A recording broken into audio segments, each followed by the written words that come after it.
다음 주에 이런 일련의 상황들이 실행이 되려면 국회가 임시국회가 개원을 해야 하는데 예. 임시국회 개원은 국회의장의 권한인데 아직까지 소식이 없습니다. 그러니까요. 자, 이거는 지금 어떻게 해결해 나가야 됩니까? 그러니까 지금 초선들이 가장 요구하는 것이 내일부터 당장 월, 화, 수 그냥 상시적으로 국회를 열어라.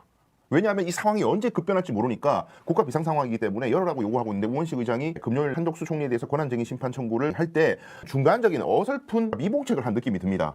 탄핵을 바로 하기에는 너무 조심스럽다. 그냥 이게 위헌이다. 압박 정도 하자. 탄핵을 어떻게 압박카드로 쓰겠냐. 그냥 권한쟁의 심판 정도로 경고장 날리자. 그리고 상설 국회 여는 거 좀 조심스럽다. 이런 식으로 한 발 물러선 입장처럼 저는 보이는데 국회의장께서 지금 상황의 심각성을 인지해야 됩니다. 4월 18일까지 에이 설마 헌법재판관들이 그렇게 미루겠어? 에이 이걸 선고 안 한다고? 모두가 4월 18일을 마지노선이라고 많은 사람들이 그렇게 인식했는데 지금 4월이 돼버렸습니다. 국회의장님 더 이상 헌법재판관들의 선임, 재판관이 어떻게 나라 망하는 꼴을 보겠어? 그런 선의에 기대지 마십시오. 제가 진짜 드리고 싶은 말씀이 민사사건, 제가 변호사니까 민사사건, 형사사건 같은 경우 변론 종결되는 날에 판결 선고기일을 지정합니다. 변론 종결하면서 선고는 한 달 뒤에 하겠습니다. 보름 뒤에 하겠습니다. 지정을 미리 해버립니다. 그런데 대통령 탄핵 심판 사건 중요하다는 이유로 선고기일 지정하지 않고 밀어놓으니까 제가 보기에는 누군가가 계속해서 자기 의견 기각이다, 각하다, 인용이다 말을 안 하는 겁니다. 이런 상황이 되면 결정을 쓸 수가 없다. 이게 지금 제도적 맹점을 이용한 복구라지 행태이기 때문에 그럼 어떻게 해야 되느냐. 문영배 헌법재판소 소장 대행은 지금 더 이상 사회 갈등을 방치할 수 없기 때문에 나는 직권으로 선고기일을 정할 테니까 고민 아직 하고 있는 사람은 나라의 혼란을 막기 위해서 선고기일에 따라라. 혹은 4월 18일까지 넘어가 버리면 문제가 생기니까 그 전주에 선고하자라고 지정을 조속히 해버려야 됩니다. 이거 문영배 소장이 못한 이유 추측은 됩니다. 왜냐하면 자기가 직권으로 아직 나는 판단 못했다. 나는 지금 고민 중이다. 쟁점 정리 중이다. 이런 식으로 시간 끌게 하고 있는 사람에게 강수를 둬버리면은 이 사람의 의견이 더 강경화될 우려가 있어서 달래려고 하는 느낌이 들거든요. 특히 주심인 정영식 재판관이 뻗어버리고 들어놓으면 굉장히 골치 아플 수가 있을 것 같긴 합니다. 그러나 지금 제가 보기에는 4월 18일까지 차라리 기각이나 각하가 되는 것보다 아예 그냥 판단을 안 내리고 헌법재판소가 식물화돼 버리면 이 나라는 아노미 상태가 됩니다. 이게 규범이 없어지고요. 재판이 다 무력화됩니다. 이 헌법재판소만 무력화되는 게 아니라 대한민국 모든 법원의 판결이 다 무력화될 가능성이 있어요. 안 따라간다는 겁니다. 사람들이. 법원은 정치적인 움직임을 하는 거나. 왜냐하면 우리의 투표로 대통령 한 표 한 표 행사해가지고 뽑는데 이 사람을 끌어내릴 때는 우리의 투표로 하지 않고 헌법재판소에 맡기는 이유가 뭐냐 하면은 사람들의 인기, 여론조사, 그런 감성적인 태도 이런 걸 가지고 대통령을 끌어내릴지 결정하지 말고 법적으로 엄밀히 따져가지고 다른 정치적 고려하지 말고 여론적인 고려하지 말고 오로지 법의 기준에 따라서 전문적으로 판단하라고 헌법재판소를 지금 만들어놨는데 헌법재판소가 법의 관점으로 판단을 하지 않고 정치적인 고려로 선고를 언제 할지 재고 이런 모습을 보인다면 헌법재판소가 있을 필요가 없는 거예요. 지금 국민들이 다 공감하고 있는 겁니다. 반드시 이건 헌법재판소가 없어져도 없어지는 것을 넘어서서 개별 헌법재판관들이 영원히 역사의 치욕으로 대대손손 역사적 죄로 남는 겁니다. 댓글 의견 소개하면서 놀라운 얘기를 하나 전해드리겠는데 이름 없는 님께서 일괄 탄핵 후에 헌법재판관 임기 연장을 포함해서 다른 특검법까지 일괄로 통과시켜야 한다. 그리고 일시적으로 공직선거법 허위사실 공표죄도 폐지시켜야 한다. 지금은 사법부를 믿을 수가 없으므로 주복구시키더라도 지금은 혹시 있을지 모르는 픽책을 차단해야 한다라고 이름 없는 님께서 주셨는데 어쨌든 특검법을 포함해서 일괄로 다 통과시켜야 한다는 말씀에 동의를 하고요. 제가 이제 이 말씀을 좀 여쭤보겠습니다. 헌법재판소에서 이렇게 이제 압박을 받으니까 내일은 어렵다 하더라도 화요일 정도에는 윤석열 탄핵 선고를 하겠다라고 하지 않습니까? 규칙 중에 아주 놀라운 규칙이 하나 있던데 뭐냐면 편결이지 않습니까? 평의는 다 끝이 났지 않습니까? 최종 편결은 본인 의견을 한번 밝히면 주어 담을 수가 없는 겁니다. 그런데 최종 편결을 할 때 선고일을 지정해야 되지 않습니까? 이게 만장일치로 돼야 한다는 거예요. 그러면 헌법재판소에서 위원이라고 했던 거 한덕수 이 사람이 임명 안 했어. 최상목도 임명 안 해서 46재판 임명이 계속 연기되는데 헌법재판관 8인 중에서 윤석열 탄핵 선고 날짜 지정을 하는 것을 만장일치로 결정해야 된다. 그건 다수결이 안 된다고 합니다. 제가 파악을 해보니까. 이런저런 핑계로 최종 선고일을 나 모르겠다 의견 없어요 라면서 정말로 뻗치기를 할 수 있는 거 아니냐. 그러니까요. 말이 안 되는 질문을 제가 하고 있는데 지금 헌법재판소가 하고 있는 여러 가지 행태 중에서 최종 선고일을 만장일치로 결정해야 하는데 여기에 동의를 하지 않는 사람도 있지 않느냐라는 제가 의혹을 제기하는 거예요. 그러면은 4월 18일까지 선고일 지정 없이 흘러갈 수도 있다. 헌법학자 한 분께서 말씀하셨듯이 이런 거를 리걸리즘이라 그러더라고요. 법치주의가 아니고 그냥 법주의니까 법이 가지고 있는 이 절차적 과정을 가장 교묘하고 악랄하게 악용하는 방법. 이게 지금 한덕수 최상목이 하고 있는 거 아닙니까? 그렇습니다.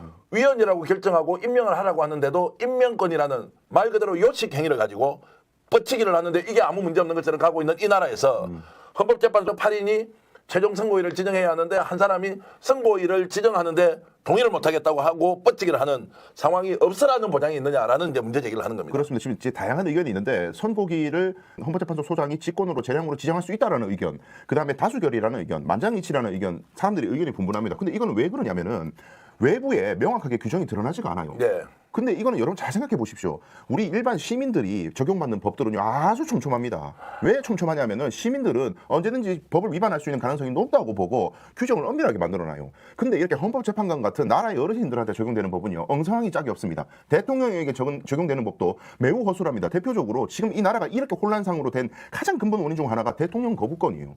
대통령이 법률안 거부권이 지금까지 남용돼 왔고 온갖 것들이 남용돼 와서 여기까지 지금 오고 있는데 대통령 법률안 거부권을 어떤 요건에서 행사할 수 있는지 요건 규정이 없습니다. 사유가 없어요. 대통령 하고 싶은 대로 다 할 수 있는 것처럼 오픈돼 있어요. 심지어 국민의힘 일각에 있는 사람들은 1000번 만번 해도 된다고 주장합니다. 네. 마찬가지로 헌법재판관도 판결 선고 기일을 언제까지 잡아야 한다. 근데 선고 기일은 잡혔는데 재판장 중에 일부 사람들이 나는 아직 결정을 못했어. 나는 인용지 기각인지 각한지 아직 못 정했어. 나는 판결 선고 싫어.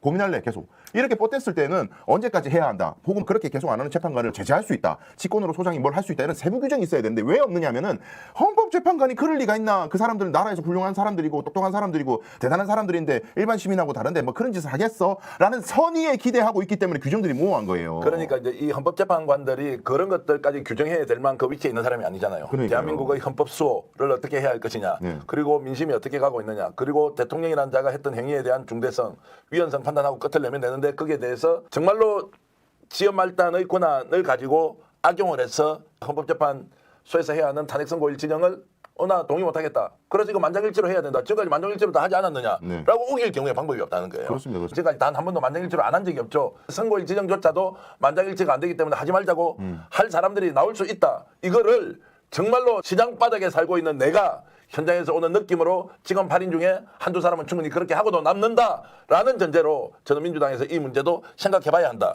좀 더 들어가 보겠습니다. 지난 금요일이었습니다. 저희들이 스픽스 역전의 용사들을 통해서 어떤 사람이 어떤 문제가 있느냐고 하는 부분에서 김복경 재판관이 각하 의견을 내겠다는 것은 많이 알려져 있고 조한창 재판관이 다른 생각을 할 수 있다. 중요한 키는 정영식 주심 재판관이 가지고 있다라고 했는데 정영식 주심 재판관을 설득할 수 있는 사람은 김영두 재판관밖에 없다라는 얘기를 저희들이 방송에서 처음 했습니다. 예. 지금까지는 김영두 재판관에 대한 이야기가 잘 나오지 않았습니다. 오히려 문영배 재판관이 권한 대행으로서 리더십을 좀 발휘해야 되는데 발휘하지 못하는 거 아니냐. 또는 5대3 우려가 있기 때문에 이분이 빨리 설득을 해야 하는데 먹히지 않는 거 아니냐.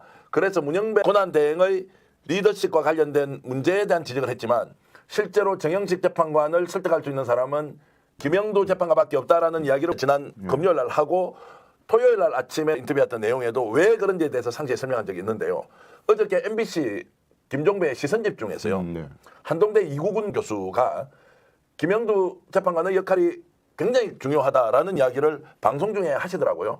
우리가 지금 추론하거나 접근하고 있는 김영두 재판관이 중도 보수 성향의 인물이고 지금 5대3이냐 7대1이냐 부분에서 균형주 역할을 할 수 있는데 그러려면 지금 김영두 재판관이 정영식 재판관을 어떤 식으로든 설득해야 된다. 그 설득 논리가 무엇이어야 하느냐.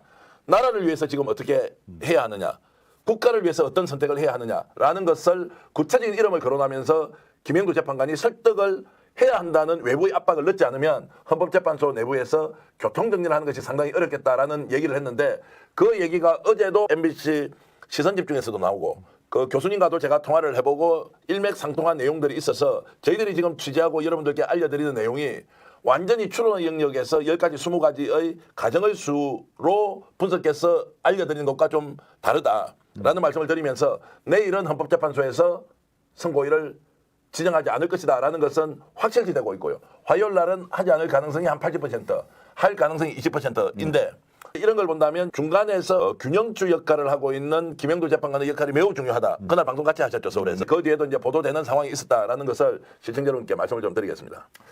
그러니까 지금 이 나라의 혼란상에서 국민들이 이제 87년 6월 항쟁도 계속 언급하고 계시고 이런 에너지가 응축되고 있는 것은 시간이 갈수록 더 커집니다. 쉽지 않습니다. 이거 정말 착각하면 안 되는 게 사람들이 이제 안 되나 보다라고 지치는 게 아니라 더 분노하고요. 제가 다시 한번 민주당에도 경고합니다. 민주당도 지금 이 형국에서 어부질이나 정치적 이익을 얻고 뭔가 역풍을 방지하고 그래서 정권 잡았을 때 우리에게 뭐가 유리한가의 셈법으로 이 상황을 접근한다면 이 불같은 시민들의 분노가 민주당에도 갈 수 있습니다. 이재명 대표께서도 엄중한 상황들을 잘 파악하셔서 지금 현재 거리에서 사람들이 이야기하고 있는 것, 분노의 원인, 이 모든 것들, 이거 뭐 중진이 이런 말을 한다, 초선이 이런 말을 한다, 이 질서 정리가 안 되고 있는 상황도 하루 이틀 정도 안에 정리가 되지 않으면 리더십의 문제에 대해서 사람들이 분노할 수도 있습니다. 그러니까 조기에 정리하셔야 될 것 같고 특단의 조치를 빨리 진행하지 않으면 매우 늦다. 그리고 제가 좀 조심스럽습니다만은 김용민 민주당 의원이 김어준의 겸손 힘들어에서 나와가지고 원포인트 개헌도 이야기를 하더라고요. 네. 근데 그 말은 무슨 말이냐면은 국민 소환제 하자는 이야기가 많이 나오지 않습니까? 네. 헌법재판소 필요 없다. 국민들이 투표를 끌어내리자. 그런 이야기가 나오는데 네.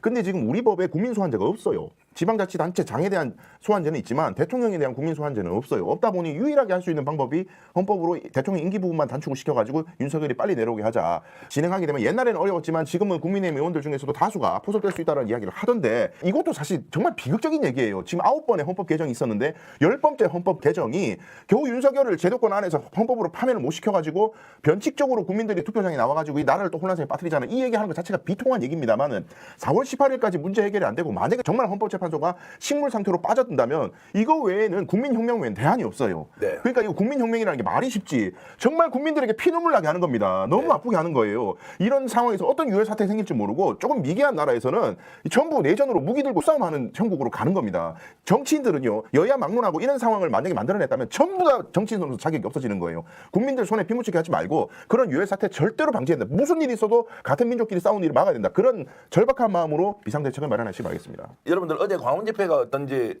신문 방송을 통해서 어떻게 이해를 하고 있습니까? 뉴탐사 강진구 기자가 현장에 나가서 취재를 직접 했던 내용을 방송으로 봤고 또 어제 현장에 나갔던 다른 분에게도 물어보니까 지금 이제 광화문 상황이 이재명 민주당 대표에 대한 항소심 무죄 선고 이후 이제 첫 광화문 집회였는데 소위 말하는 극우 쪽에서 주동하는 이 동참자의 수가 눈에 띄게 줄어들었다는 거예요. 대세를 인정하는 느낌이 들더라. 그런데 윤석열 탄핵을 외치는 시민들은 오히려 조금 더 늘어난 것 같더라. 언론에서 지금 보도하고 있는 거 있지 않습니까? 인터넷 신문이나 지상파 종편에서 비슷비슷하다거나 아니면은 보수가 더 많았다거나 하는 것은 매우 경향적으로 편견을 가지고 보도를 하는 것이고 실제로는 기세가 완전히 꺾였다. 이게 지금 민심의 흐름이다. 중도층에서 탄핵을 해야 한다는 쪽이 70% 이상으로 나오는데 민주당이 옳다, 이재명이 맞았다라고 하는 것보다 더 중요한 것은 헌법재판소가 이 사안에 대해서 중대한 책임이 있음에도 불구하고 윤석열 탄핵 파면 선고를 하지 않는 부분에 대해서 중도층이 돌아서서 헌법재판소를 비판하고 있다. 예. 그리고